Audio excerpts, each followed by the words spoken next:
I'd like to invite Dr. Stephanie Malin up here. She is from the CSU Sociology Department, and she's going to be talking about the environmental and social justice issues around as well. So, thank you. I wanted to thank you guys for inviting me to talk. I love that you guys are doing this tour and actually getting out here and seeing what's going on. Just to give you a little background on why I'm talking to you about this and kind of what my qualifications are. I teach environmental justice and environmental sociology at Colorado State. Maybe some of my students in the audience. Hello. And I specialize in what happens when you have communities that have energy production. Specifically this kind of boom-bust prone energy production where there's a lot of extraction going on. So uranium production for nuclear power and oil and gas production. I've done a lot of research in Pennsylvania and here in Colorado. I'm working with Lisa McKenzie and John Adgate on a 3-year study funded by the National Institutes of Health that's looking at what it means for quality of life and stress and how our bodies may even have biomarkers of stress as a result of living near these facilities, especially when we're dealing with environmental injustices. So I'm going to talk to you a little bit from that perspective today, but just to give you an idea of how I know what I'm talking about, right? So we've been doing multi-community surveys in Windsor and in Greeley and in Fort Collins as our control community. But I've also been I've now conducted over 100 interviews on the impacts of hydraulic fracturing in Weld County and in Larimer County and all around northern Colorado, looking at how we use the water, and how the industry is able to access water. But then also talking to farmers who have well pads and other infrastructure on their land, and talking to a lot of concerned citizens, people who've mobilized because they're uncertain about what the impacts are, and they're feeling more and more powerless. So, what's really important with this particular situation is that with people feeling powerless, and with the state Supreme Court decision in 2016, right, that said that local communities don't have control over over where things are sited and how these facilities are zoned. One of the big outcomes of that, and this has happened all along, but it's become especially problematic now, is that one of the few recourses people have, some of the only control people have, is to find an alternative site, right? To find another spot where these well pads could be located. And that's exactly why these 24 wells have been located here, because these have been moved, and you end up seeing one of the key problems of environmental justice, right? So I'm going to talk a little bit about that just to give us background, and then take it back to this context. So environmental justice means, what are we exposed to in the environment around us in terms of chemicals or risks or hazards that might accompany the industry? And we heard a lot, right, from Patricia before about the specific concerns about what is going on at this site. So it's how these risks are distributed, right? And there's been hundreds of studies that have been done that have shown that people who are of racial or ethnic minorities, people who are low income, people who have other sources of political powerlessness are typically the ones who are most exposed to these hazards and risks in society. But there's also other aspects of this, right? The idea that not a lot of people get to participate in making decisions about where we put these facilities and how we distribute these risks in the first place, right? And that's a big issue with oil and gas development in Colorado. The fact that there's not a lot of avenues for people to actually have a meaningful role in making policy decisions about how we use our land, and specifically where our homes and our schools and our hospitals and our other high occupancy buildings are located, right, in relationship to those extreme energy development activities that are very industrial. So we're seeing a lot of mixing of zoning, right? Residential, commercial, and industrial zoning. And it's specifically because of that lack of power and lack of agency from local communities to state level decision makers, right? State regulators, which is unusual because in Colorado we're a home rule state, right? Specifically Greeley and many other communities have said they want to be able to make these decisions within their borders, not just for oil and gas, but for most local governance issues, and that's what they do. So this is a departure, and it represents, because of that, a significant environmental injustice. Now when you look at this specific site, it represents not only environmental racism, right? So a specific ethnic group being targeted, or ending up, even if they're not being targeted, right, ending up in these areas of higher risk, but then also the class dynamics of this, right? So you have these layers or these intersecting ways in which communities are vulnerable to being targeted for these kinds of sites, right? If the only recourse of other citizens is NIMBYism, is to say, I don't want this in my backyard, let's find another place to move it, the place these sites end up getting moved are to the most marginalized, least empowered neighborhoods, right? And this is kind of the intersection of these vulnerabilities that we're seeing here. Race and ethnicity, class, and then we also heard, very importantly, right, the fact that there's also this vulnerability in terms of citizenship and feeling like you can't really be involved or be visible because you're vulnerable in all these other ways, especially in the last year. So these are significant environmental justice issues. Now what we can do, right, and because the goal here is not to focus on what are the problems, right, but to focus on what can be done. And it's become incredibly challenging, right? Like I've said, those barriers are significant to how we are actually going to work on having a more authentic voice and actually having seats at the table to make these decisions. I think this sort of activity is key, right? More people actually being involved in knowing what's going on.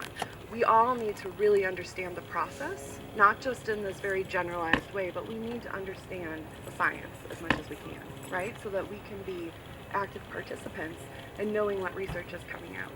We also need to encourage coalition building. So instead of having 10 different groups working on very similar issues and maybe having slightly different perspectives on what should be done, there needs to be much more unity and connection across these groups, right, regardless of what specific goals are, because the general goal is very similar. And I really think that's what could bring power to that kind of grassroots or local level voice. Okay, I think I've probably taken up about enough time, and I want to give you guys a chance to abstract on the other companies. We'll have to negotiate leases with those surface owners, but those protections are minimal, and the protections I'm finding through interviews with folks who have leases, right, who have these well pads and have had these experiences with industry is that they then have to enforce the regulations often themselves, right? So if there are spills or even especially with farmers, right, problems in where facilities are located in terms of their ability to farm or to graze cattle and other things, those are real problems, right? But they have to enforce those terms. So that's where you end up seeing split estate and surface use really matter. But then also that decision in 2016 in terms of saying no to local moratoria, no to local bans, and viewing that as a taking of the assets of mineral rights holders, that was kind of the final big legal barrier to that sort of activity. That was considered a taking? Yes. Is that right? And that was the specific, kind of the core of that decision, according to the state Supreme Court, was that it was viewed as taking the rights or the ability of mineral rights holders to make money off of or develop their assets, right? And so that was privileged over the rights of surface use owners, surface holders, right? But even think of groups who don't own the surface at all, right? People who rent, people who have other housing situations. So homeowners are powerless in comparison, but still more powerful than people who, for example, right, there's a lot of mobile home parks that people have been evicted, kicked out, and they just take over the land, for example. So variations in vulnerability. Speak to this, but so Representative Salazar at the last stop mentioned that this next cycle they're going to propose a siting law. I don't know if the Supreme Court decision would therefore make that legislative measure like illegal. I don't know if you can speak to if a siting law would actually work. Okay, so the question was whether or not a current piece of legislation in the state legislature could about local changing setbacks, right? Whether that would be seen as illegal after the Supreme Court decision.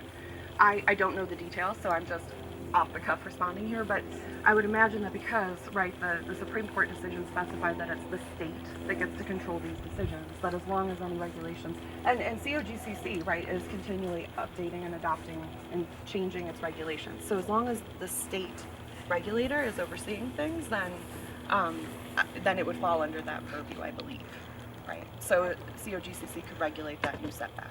Do you want to add briefly, Jenna? Speak up loud, though. I think it's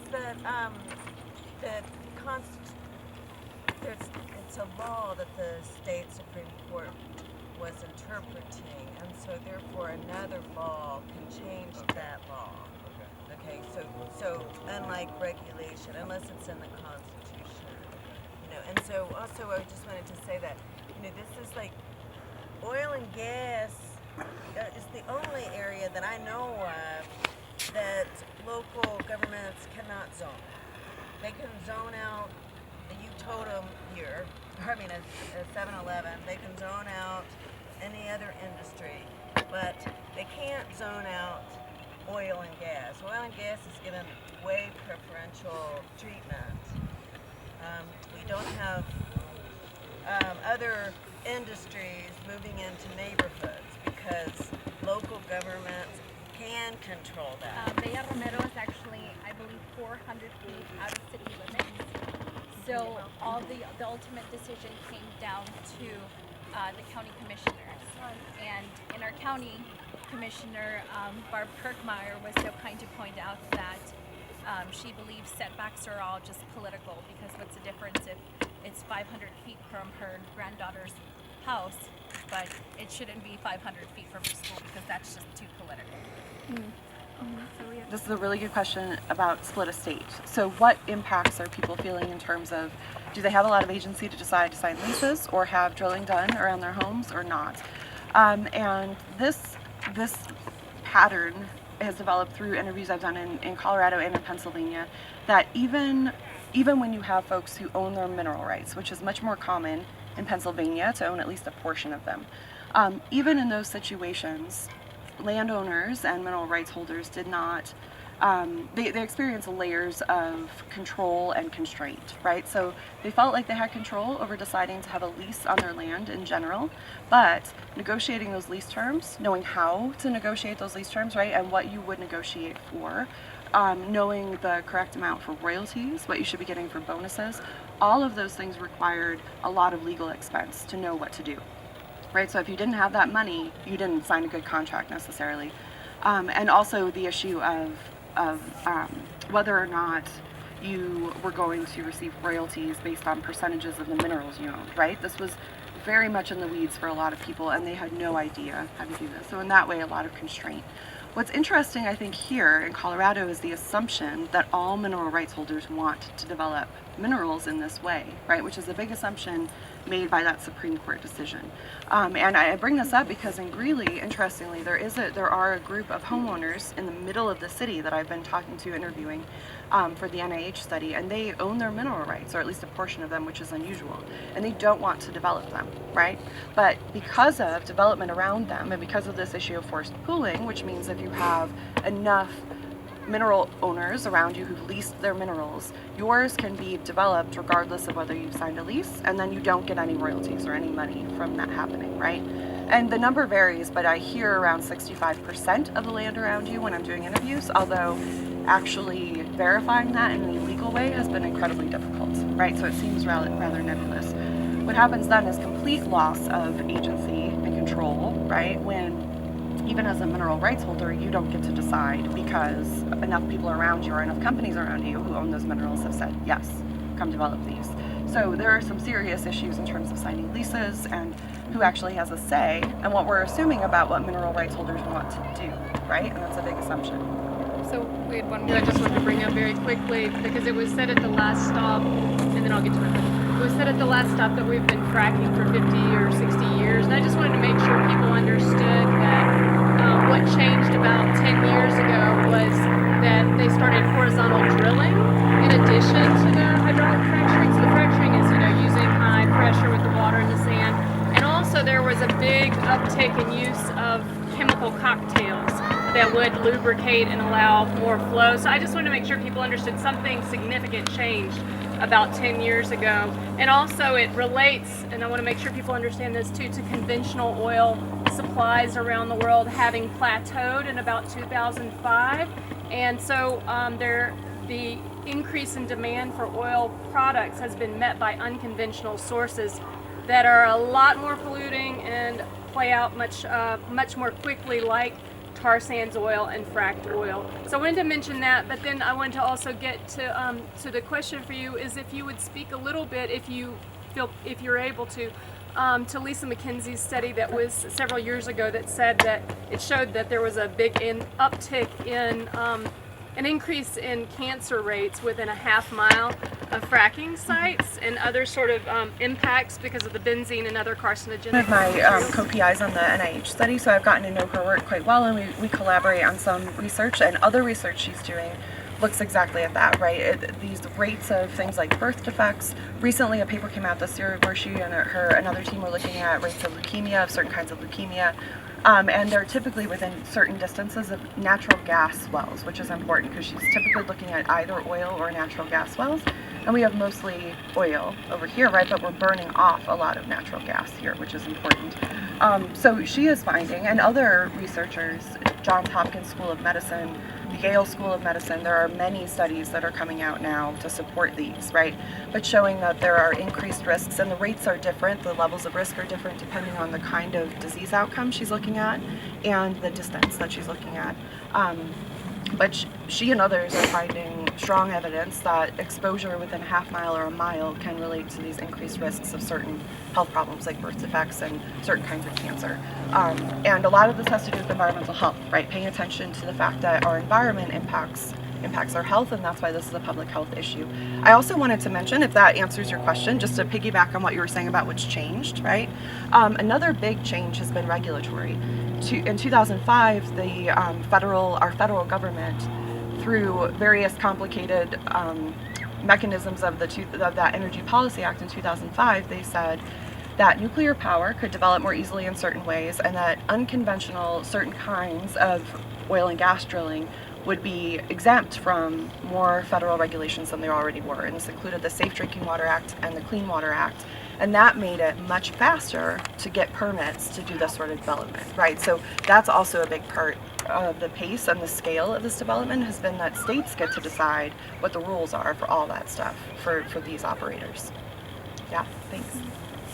All right, sorry guys, we don't have A member of Wall of Women, and we're one of the plaintiffs in the lawsuit for Bella Romero School. Wall of Women, yeah. Wall of Women was originally formed watching the Martinez case in Colorado and the Earth Guardians and the young children that have the courage to sue our state and now our federal government for their lives. I've had a piece of artwork here too that I draped it on the back, and you saw it signed, prioritized. It's a site and everything else. But I just wanted to say one story about this, in case you're wondering. There's a Native American story about beavers. That's on a piece of beaver wood. You can see where they chopped. And the beavers, when they're in their pond or their den, and they start hearing the water running, they all kind of go, and they run and start finding the wood to rush it back to plug the hole because they know their very lives depend on it. What that is, every single one of you is here today because in some way you hear the water running.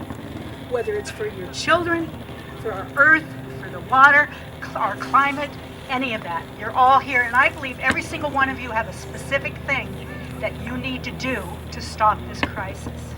That net, if you want to weave it with us back at the place, but it's a commitment to every single person. I believe that's what climate change is about too. It's going to take every single one of us to do something, to feel the grief and walk forward. So I just want to thank you all for showing up, whether you know it or not. You're going to leave here today and you're going to have work to do, all right? Thank you.